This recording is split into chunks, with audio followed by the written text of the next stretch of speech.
Experience a membership that backs your business journey with American Express Business Platinum. When you pay with membership rewards points for all or part of an eligible flight booked with a qualifying airline through Amex Travel, you can get 35% of those points back, up to 1 million points back per calendar year. American Express Business Platinum. There's nothing like it. Terms apply. Learn more at americanexpress.com/business-platinum. Don't miss a special offer on November 19th from Botox Cosmetic Botulinum Toxin A, the one and only product of its kind FDA approved for over 20 years. Buy one $50 gift card and get one free while supplies last. Terms and conditions apply. For prescribing information and box warning, visit BotoxCosmetic.com or call 877-351-0300. You dated one time? 15 years, yes, ma'am. According to you were supposed to get married? This is the plaintiff, Robert McDowell. He says his former fiancée, the defendant, gave his beloved dog Harry away when he was in a rehab facility. And now that he's out, he's devastated. Harry's been with him for 7 years. She had no right giving him away. Won't tell him where he is. And she needs to give him the $1,500 it's going to cost him to get another dog.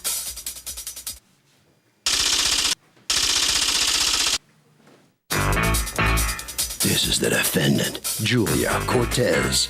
She says the plaintiff, the man she was once going to marry, had a very bad drinking problem and he was mistreating his dog. He would punch the dog in the jaw, leave him out in the sweltering heat, and he was picked up by the cops because he was wandering loose in the next town. The plaintiff was clueless because of his problem, and she did what she thought was best. She's accused of giving Harry a better home.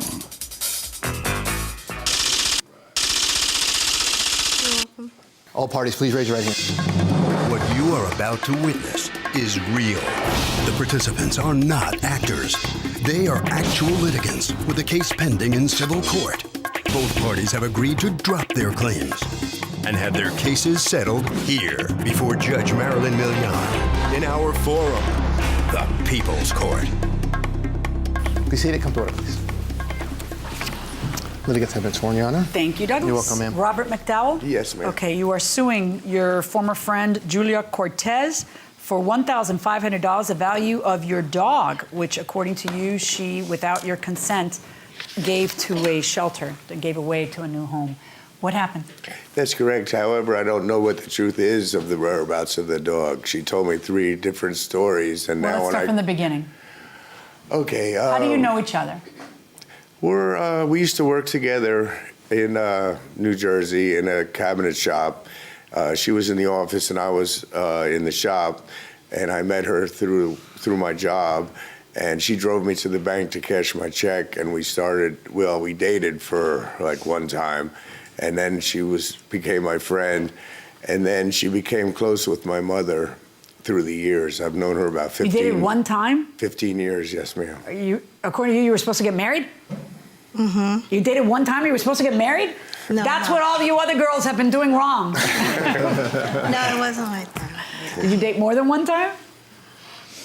Yes. Okay.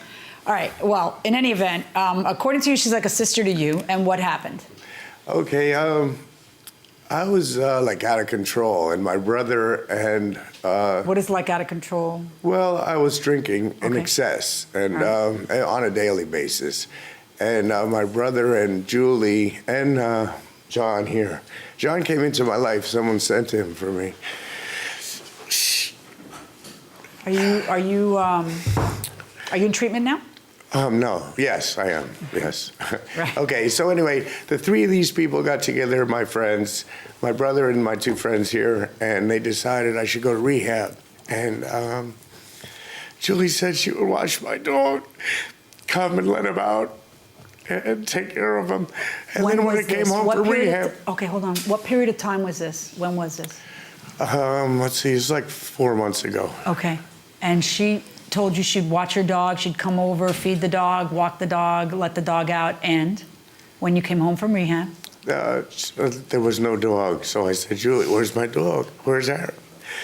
And she says, he's in a better place now, better home. Okay, and then you said? I said, no, I want my dog. It's my dog. It's my dog. I trained him. It's my dog. I want my dog back. What's the address? Where is he? You had no right selling him or getting rid of him.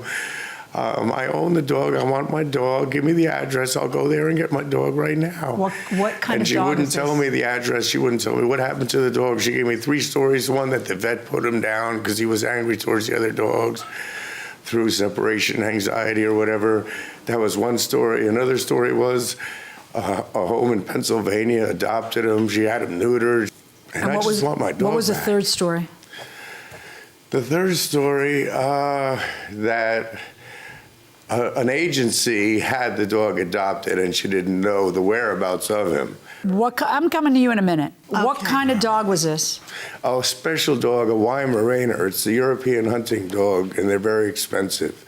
And I trained him for 7 years to be special to me. He was my transportation. What do you mean he was your transportation? I have a special harness for him, and I skateboard with him. Because I lost my license, and I have no way to get around except bicycle and Harry. And also, he was a watchdog. What's going on, Ms. Cortez? Oh my God. The dog was truly running up and down the streets. There's 54 police summonses. There's And what? 54 tickets. You know, Do you have proof of that? summonses. Do you have proof of that? No, I don't have it with Well, where me. did you learn that? The police department was working closely with me and ordered that he had all of these tickets for having an unleashed dog within Okay, the... can I just see evidence of that? That's I not hard know. to get. I know, but I've been working and I forgot till last night. Only thing I have is emails of everything. What'd you do? Well, when he went in, he told me that to take care of everything. Yes, I was taking care of the dog. Right. And I have 2 Yorkies, this big, 8 inches, and the dog is out of control. I love the dog to death, if anybody. He was being abused there. He would... What evidence do you have that he was being abused there? He let all the neighbors on the block could verify that. I'm listening to your case. This is what I do. I put on a black dress, I come out here, and then people prove things. Not just they flap their gums, they prove things. You're making some really serious accusations. It is serious. Can you prove any of them? Do you have a single affidavit from a single neighbor saying that that dog was abused? Did you ever witness a dog being abused? Yes. Okay, now start talking. He showed me in the living room when I went in there, and I said, have you fed the dog? Because I'm coming 50 miles to come feed the dog. That's ridiculous. You haven't fed. He said he hasn't eaten in 3 days because he's sitting there. He was out of control. Wait, as I'm he sorry. Said. He's talking to you, days. and he's in his own living room. Yes. And he tells you, my dog, who's next to me, hasn't eaten in 3 days. Isn't that ridiculous? Did that happen? No. I swear to Jesus. Do you have? Well, don't swear to Jesus in front of me. All right. Will you do me a favor and tell me if there's all the neighbors who can testify, and the police have 50-something complaints of all this? Not that it matters, but it just since you're making these accusations, I would like you to back them up. His dog was being abused. Oh no! Wait, what abuse? I didn't do The dog was anything. being abused. Wait. How? Wait a minute. The only thing you've said is you claim he told you once he hadn't fed the dog in 3 days. He denies it. What other abuse did you see that dog endure? Other than that he's a mess. He has to get his life together, and so he picked somebody to take care of the dog. He did what a responsible dog owner should do when they're going through crisis. He picked somebody to take care of the dog. Yeah. You're that somebody. Okay. Turns out that was his bad move, picking you, because you decided to play judge, jury, and executioner on his property. Because the dog is property. I know everybody thinks the dog is a human. The dog is not a human. In the eyes of the law, the dog is property. Okay? But let's just say that your opinion is that I abuse my child. That's your opinion. What are you going to do? Go in the middle of the night, take my child, and take it away from me? I mean, that's not how life works. You are not judge, jury, and executioner. No, I'm not. So where do you come off stealing the guy's dog?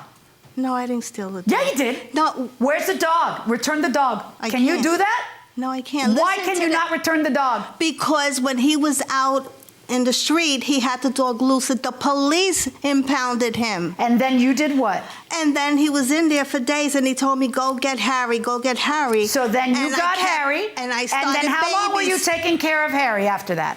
For a week and a half. And then Harry became too much for you. And then you did what? He was taking the dog out walking in the next town, and they took the dog and impounded him. And I went to see the dog a few times, and then they said, well, Lady, what what'd you do with the guy's do? dog? Just answer the question straight up. What did you do?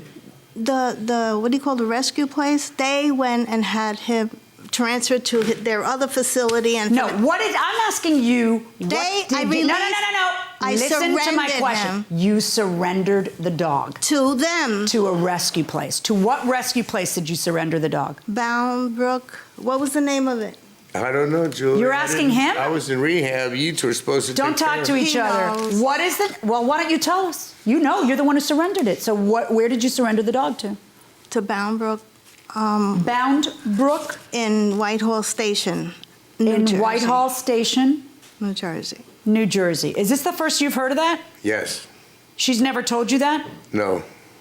So where's the dog now? When did you do that? He told me that. That's how I know where it was. He told you where the dog Yes, was? from I'm not rehab. understanding. You're defending yourself and your actions, talking about how the dog, like you're a big savior because the dog was being abused. And so, and then when you hear me grilling you like a cheeseburger, now all of a sudden he told you to give up the dog? Because you've never said that. That wasn't the answer to the complaint. Let's see what your answer to the complaint is. He was mistreating the dog. He was clueless. He kept drinking. I brought him to a rescue so they would place him in a good home. What happened to all that? That's no longer your facts of the case? If you just change the facts to what the helps? police took him to the rescue. I'm sorry? The police took him That's to the not what your rescue. answer says. I'm mistaken. I'm pretty sure the police didn't take him to the rescue. No, there because is. I have 2 or 3 pages of your answer to the complaint where you think that you're some big hero. And then what you have met yourself with, what has happened to you in the last 10 minutes is that you have found that I don't find you to be a hero. I find you to be a meddler. Welcome back to the People's Court. Harvey Levin here. So if you felt, I mean, this defendant is kind of wacky. I don't know what she's saying. But if you felt that when you were caring for somebody's dog that they were abusing the animal, the person who owned it, would you give the dog away? Absolutely. The main importance is to make sure that the dog is safe, and if you have to give it away and keep it away from the rightful owner, then... You think it's legal to do that? No, I don't know that I would give it away. I mean, I would certainly look for a place where it's safe, but probably more to a professional. How do I not go to you? Of course not. I wouldn't give their dog away. I would investigate first. What would you do if you believed that the dog was being abused? Probably call the animal shelter. That's actually, or animal control, that's a good answer. That's a good answer going inside the courtroom. He was going through a crisis. If he's not a good dog owner, then shame on him. But you don't get to come in and play judge, jury, and executioner. There's a method, there's a procedure for this. You pick up the phone, you call animal control, you tell the police that there's an animal who's being abused, but you are not judge, jury, and executioner. Honest to God. May I speak for a moment? You can speak. I don't know how long ago this was. The dog was. was in my possession when I went to rehab. He was right in the house next to me. Trust me, do you think I need to hear this? The police Did you did. not hear everything I just said? I am completely with you. Now, there are 2 things that I believe you should do. Well, there's one thing you should do, and then there's one thing I'm going to do, okay? Number 1, now you hear of the name of the place. I don't know if that's honest or not, because I don't believe a word that comes out of her mouth, okay? But call the place, find out if the dog is still there, and so you have some peace of mind, okay, about where your dog went, if your dog... I don't know how long ago you got out of rehab. You said it was a few months ago. I don't know whether your dog would still be there. Sometimes it's harder to adopt a 7-year-old dog, so maybe the dog still is there. So that's the first thing that you've got to do. Now, I am going to give you... I think that you could do that in the next week, certainly, right? Oh, today. Okay, so let's say I'm going to give you a week just to give you a chance to... I don't know how fast you can move and get there and everything else. All right. If you do it sooner, do it sooner. I want something from this place, either telling me she's a liar, that dog was never here, she never surrendered the dog, or no, we no longer have that dog. And then that brings us to phase 2 of my judgment, okay? Because if the dog's not there, then she's gonna pay you the value of the dog. Now, you are telling me that the cost to you of a new dog is $1,500. Yes, ma'am. Okay, in the research I've done, that's a little high. Okay. I have found one in the Southern Kennels on their Weimaraner breeder, and they're 15. The one available now is $1,300 and like $50. 1,300 and something. So why are you saying 15? Well, it's. Put your hand down. I think it's $1,319 and some odd cents. Okay. It's you could look it up right now on the internet. I did, and when I looked it up on the internet, the prices vary between like 900 and 1,100. Stop. But this is a great. Yeah, but you need to understand something. A 7-year-old Weimaraner is not worth the same as a puppy Weimaraner. You need to understand that. But whatever I would have reduced your recovery by, I am increasing your recovery for punitive damages. So if in fact you provide to the court paperwork that the dog was never there or is no longer there, I will then order her to pay you $1,000. That is my judgment.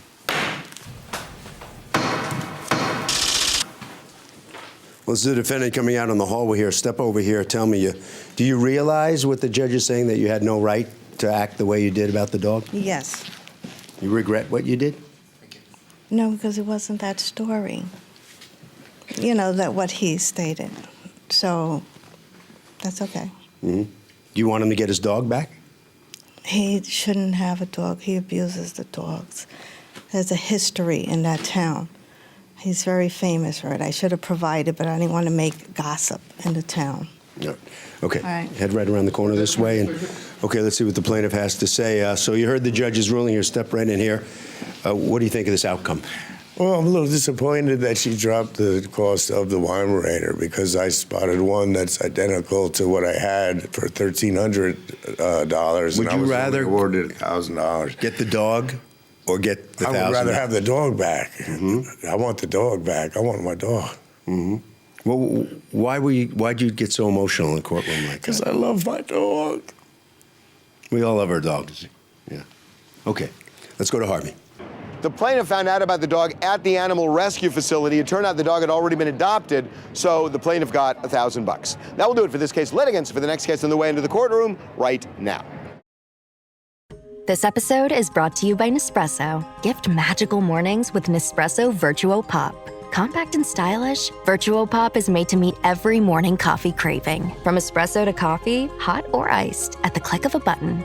And celebrate the season with Nespresso's limited edition coffee flavors. Sweet almond and hibiscus, cinnamon and candied tamarind, and festive double espresso. Magic in the making. Shop the holiday gift collection exclusively at Nespresso.com. How does PwC take your company to the leading edge? They bring the sharpest minds in tech to your team, so you can bring the ideas that will transform your business. They're passionate about your industry, so you can walk into any room with every advantage. And they're with you every step of the way, so you can know you're headed in the right direction. PwC builds for what's next, so you can get there now. Get started at pwc.com/us/leading edge. These are the plaintiffs, Elizabeth Parks and James Fanning. Elizabeth says they rented a house from the defendant and they became fast friends. Everything was great. That is, until the sheriff knocked on their door one day and informed them they were being evicted. The defendant turned out to be nothing more than a mean old man who evicted her family of 6 with only 24 hours to get out. And that's not right. They're suing for $800, the money they're owed for their unreturned security deposit.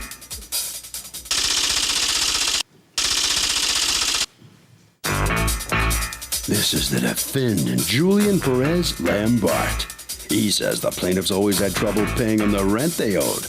We're always behind on rent, and after a few months of getting nothing but a runaround, he told them they had to leave. When he finally got them out, he was horrified to see how they trashed and vandalized his once beautiful home. Oh, them? Come on. He's accused of flip-flopping on a tenant.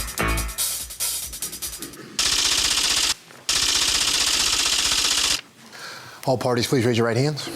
Welcome back to the People's Court. Next case in the docket. The plaintiffs say they became friends with the defendant who they rented from, but that all came to a quick end when there was a knock at the door, and it was the sheriff. The defendant says the plaintiffs were rent scofflaws. It's the case of stick 'em up. You've been sued. Thank you, Douglas. You're welcome in. Elizabeth Parks and James Fanning? Okay, you are suing Julian Perez, how do I pronounce that last name? Lombard. For $800 in a security deposit that you believe should be returned to you at the end of your tenancy, which has ended, and that he refuses to return. Tell me what's going on. We moved into his house the beginning of July. We quickly became friends when he would come over on a regular basis and invite us to his restaurant to have drinks. We ended up being What kind there. of restaurant do you have? It's a Hispanic, Latin American food. Okay.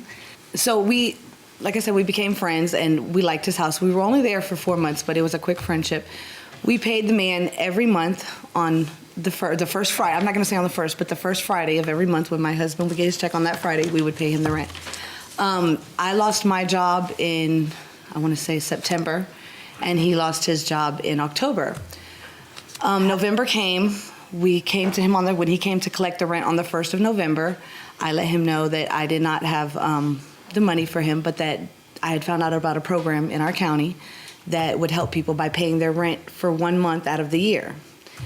I gave him a letter to sign stating... Do you have that letter? Yes, I do. And it states on that letter that our rent was paid up until the 31st of October, that it was due in November. And he also, if you look, he signed that paper, so we did pay our rent to him every month until then. He signed that paper, agreed to accept payment from the county for that month, and then 2 weeks later decided that he didn't want to wait for the check from the county. Well, why should he? Well, he agreed to it. That's why he should. No, he agreed to fill out the form so that you could try to solicit funds from the county so that you could pay your rent. But how long is he? It's not like he agreed to a Section 8 rental. Then he signs a contract that you sign and Section 8 signs. And then he is bound by Section 8 rules because he knows he's getting money for sure for a whole year from Section 8. The first caption here in caps and bold says, this completion of this form doesn't guarantee payment. So this is kind of different. I'm going to ask a government agency, to see if they'll help me with rent.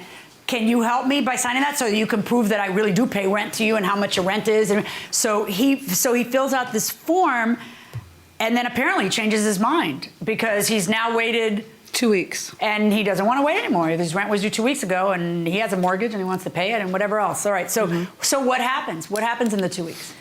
2 weeks later, a sheriff shows up at our door with the papers from him saying that he is suing us for eviction. Non-payment of rent and eviction. Yeah, non-payment of rent. Right. And then what happens? We go down and we file a motion with the judge asking them, showing them that letter and that we had gotten accepted. That Did they pay him? No, because once we got this, I took it down to the county and showed them that, hey, don't give him that check.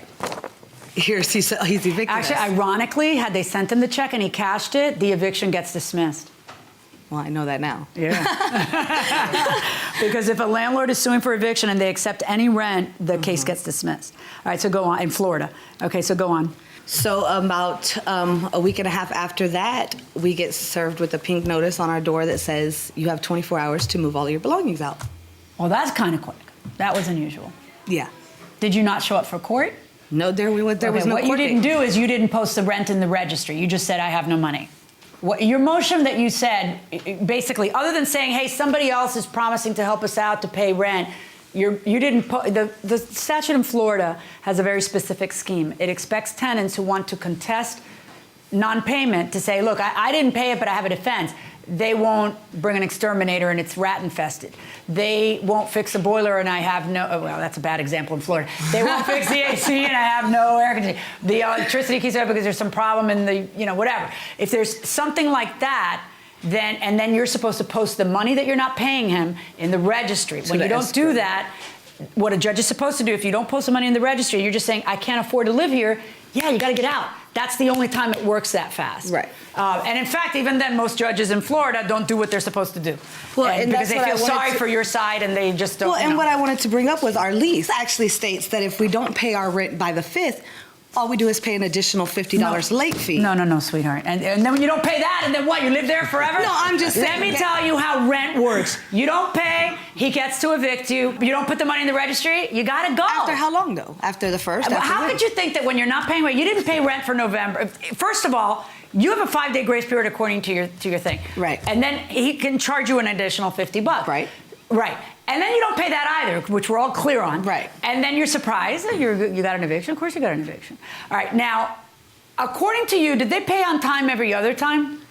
The last 3 months, they got it in July, August, In September, she lost her job. And then what I did, I gave her an opportunity to work with me in order for her to pay the rent. You because did? I own a business, yes, ma'am. You did? Okay. And I worked at his You tire skipped shop. that part. My gosh, your landlord employed you when you lost your Yes, ma'am. job. 7 days a week for Yes, ma'am. $50 a day.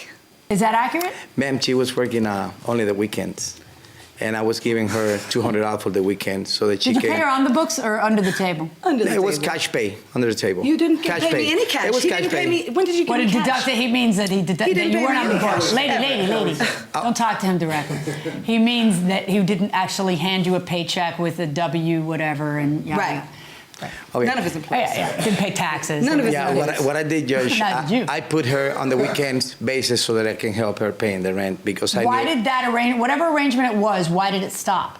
Because her husband keep coming to the job 3 or 4 times during the time that she was working there, and I was very polite to hear you, and finally I told her, I said, you got to let him know that he cannot continue to come to the job because it's a policy of the company that the husbands and the wife cannot visit here. Well, that didn't make sense. So.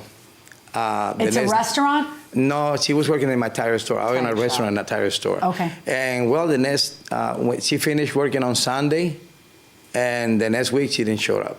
Okay. Did she tell you, I don't want to work here? Not at all, not one word. She just didn't show up? Not one word. When I asked her why she quit, she said that she thought I didn't need her anymore. Okay, let's just get to it. Are Section 8 tenants more difficult than tenants who pay full rent? I would say so, yes. Why do you say? Just because they're forced to be there and they get money from the government, so. But why does that make them worse tenants? They're not necessarily. It depends on the person. It does depend on the person, but I'm asking generally. Do you think, who else? I'm going to go way in the back. What do you think? I don't think there's as difficult. It just really depends, but a lot of them I've seen kind of use the system. Okay, fair enough. It's kind of touchy, going inside the courtroom. So now, how much security deposit was there? Ma'am, if you see the list right there, it's bluntly clear, unrefutable. And the paperwork that she wrote to the court is bluntly unrefutable.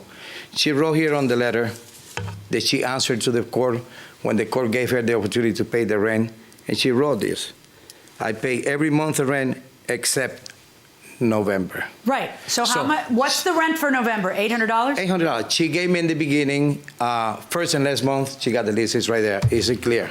It's clear. And the list say first and last month. No deposit. I don't understand. When did you move out? The end of November. So you know you didn't pay November rent. You know nobody else paid November rent. Why would you think you're getting a security deposit back? To a rebuttal to his statement, the lease says it's a security deposit, not last month's rent. Do you understand that when you don't pay rent, that is a damage that a landlord can use a security deposit And for? I understand that. I feel like that if he already talked to the county came and inspected his house, which he failed, and they did everything for him. That he was getting the check. And he agreed that he would wait. He came to our house numerous times. Who's going to pay the check the next month? And the reason I quit his tire shop, and I came to him that Friday, still worked 2 more days for him, and told him, Augustine, I have a job. I just graduated school for medical assisting. I found a job. I will not be working up here anymore. That's what I told him. Okay. So my rent would have been paid the next month because I had a job. I'm making $200 a day now doing mobile clinics. So, I mean, his house is obsolete to me now. I mean, I don't need it. I want my money because I think he owes me my money. Because what? Because you paid November rent? No, because he was going to get the check from the county. It doesn't matter. Did you understand? You seem to think that just because you feel like having him wait for the government to issue a check, he has to. He doesn't. He didn't even have to sign that form. You're right. And he could sign this form and then change his mind the next day. Or he could sign the form, wait a week, wait 2 weeks, and then change his mind after 2 weeks. Or after 7 days, or after 3 weeks. He can do that. But when We're done. Stop talking. You don't get the security deposit back. Verdict for the defendant. Thank you, Judge.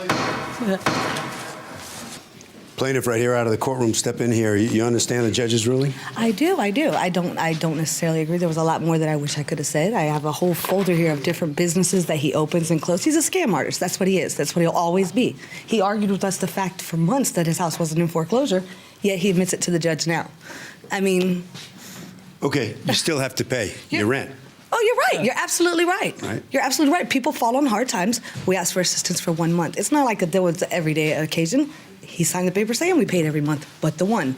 Okay, good luck with the job. Thank you. All right, thank you. All right, so step on in here, and what's your take on this? Well, people like this are unfit for society because they did not only pay, but they vandalized my house. What they don't know is that when they hit Florida right now, they're waiting for an arrest warrant because I have a witness that already filed a statement, and they vandalized absolutely my house thoroughly, and it's a sentimental property. And what they don't know is that they're waiting for an arrest warrant as soon as they get to Tampa, Florida. On what charge? Vandalize. They vandalized. Vandalism? Yeah, vandalism. Mm-hmm. Yes, sir. Harvey? So here's the thing. It doesn't matter what your excuse is. When you sign a lease saying you will pay rent on a certain day, you have to pay. Their excuses don't matter. It doesn't matter. You have to pay. That will do it for this case. Litigants for the next case on the way into the courtroom right now. Abercrombie Kids is bringing the cheer all holiday season. And winter break means it's time for new outfits that are both festive and comfy. The last thing they need? New cozy coats for every occasion. Celebrate the season with Abercrombie Kids in the app, online, and in stores.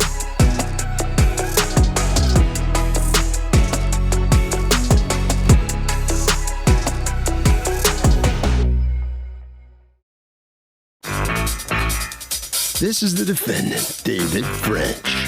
He says the defendant crashed his truck into the back of his car at a red light, causing $6,000 worth of damage. His car was out of commission for days. He incurred all sorts of expenses because of the defendant's negligent actions. And now, the thing is worth $3,000 less because it was involved in a crash. The defendant refuses to reimburse him. He's tired of getting the runaround and is suing for the $2,759.27 he's owed.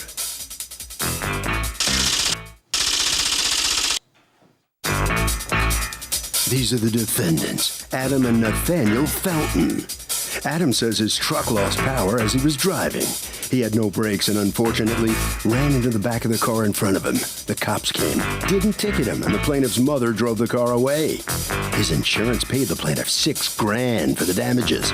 And because he didn't do anything negligently, he owes them nothing. They're accused of being rear-enders.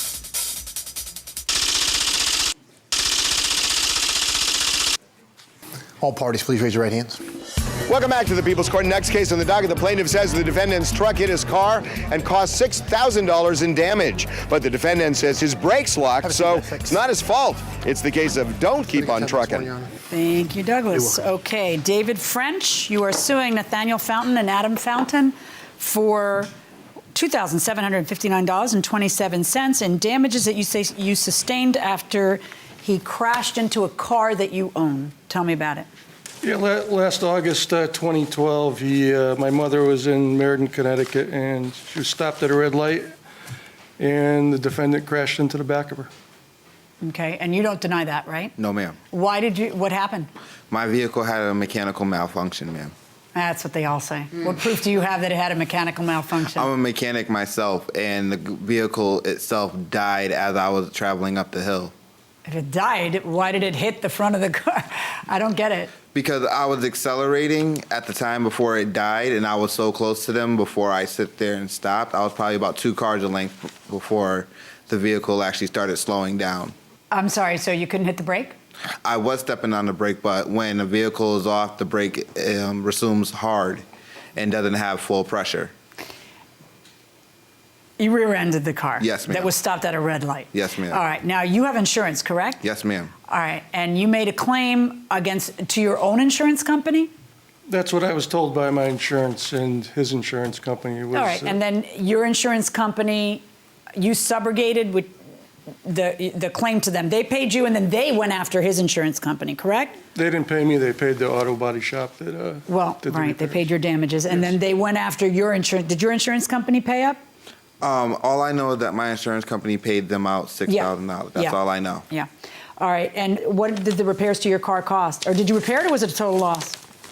No, it was repaired. It was a little over $6,000. All right. So what is it you're suing for here today? I'm suing today because we were going cross-country I had some friends from Japan that were visiting, and I had stayed with them a few years ago when my son was an exchange student, and I was repaying the favor. And you were repaying the favor by doing what? Taking them on a cross-country trip to go to a bunch of national parks and. Okay. And so what are you suing for? You're suing for your ruined trip? Partially, I'm suing for I had to rent the car. We were going to take my car. Instead, we flew to Vegas, and I had to rent the car. So I'm suing for the rental fees because my car was unavailable to use. Okay. Were you going to drive to Vegas? Yeah, we're going to drive cross-country. Can I see your airline tickets?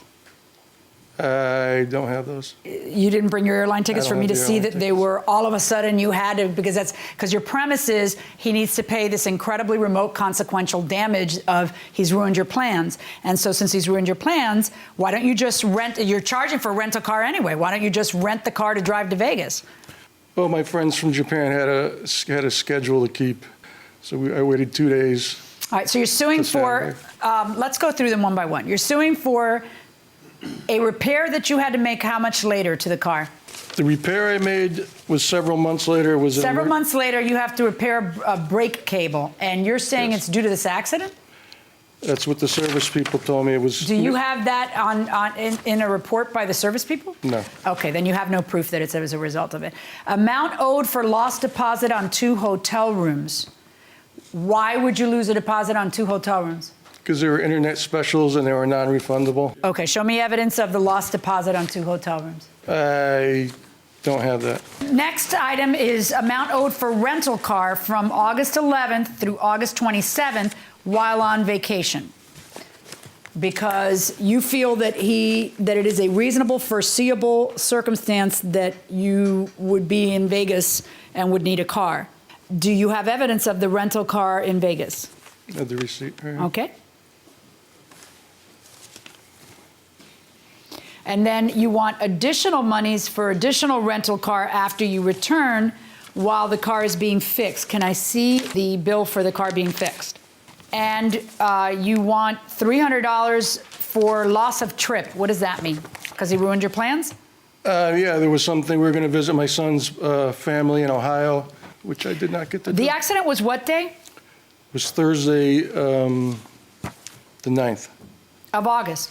August 9th. So, but if you're billing him for a rental car, if you want him to pay a rental car from August 11th to September 17th, why couldn't you just do all the things you're doing, rent a car and do all the things you're doing? My friends from Japan had a schedule that they had to adhere to. So it's 2 days later. I'm not suing because we missed every one, but we missed a portion, actually a small portion. Yeah, very small. All right, and you're kind of angry because you feel like he didn't come out, and according to, I guess your brother was in the car? My brother, your brother's not here though, right?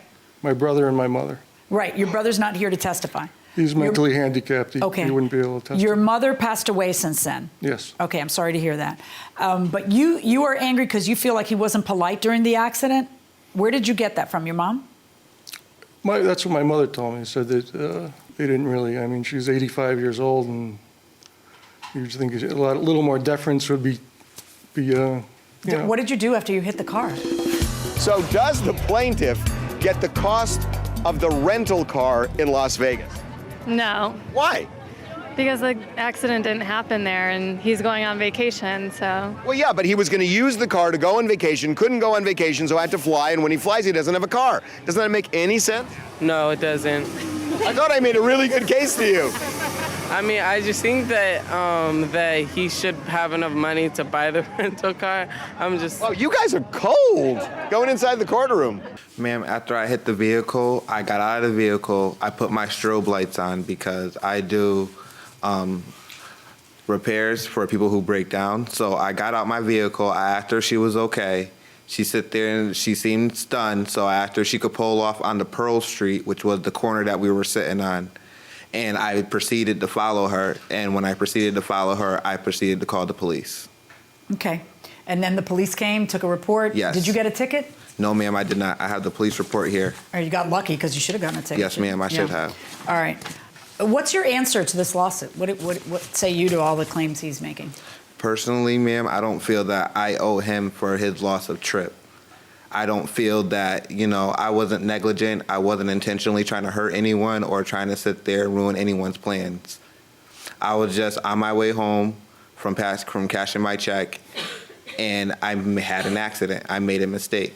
Yeah, here's the thing. There's two problems with your lawsuit. One of them is that you've accepted it's kind of a settlement when you go ahead and accept the money from the insurance company, which his insurance company paid to your insurance company. Your insurance company you subrogated to. If you look at the payments to you from your insurance company, it uses a word, actually uses the code SUBR. That means you've given them the right to sue for you. They came after his insurance company who paid the claim. Now you have a lawsuit based on other monies that you say, should have been paid to you then. So one problem is, well, hasn't this already been settled? But let's just let's table that, and let's look at the items that you're suing for. One of them has to do with the car itself, which the whole idea behind that settlement is that we've handled the car. And then as to the hotel rooms, which you have no evidence of, I think that's obvious.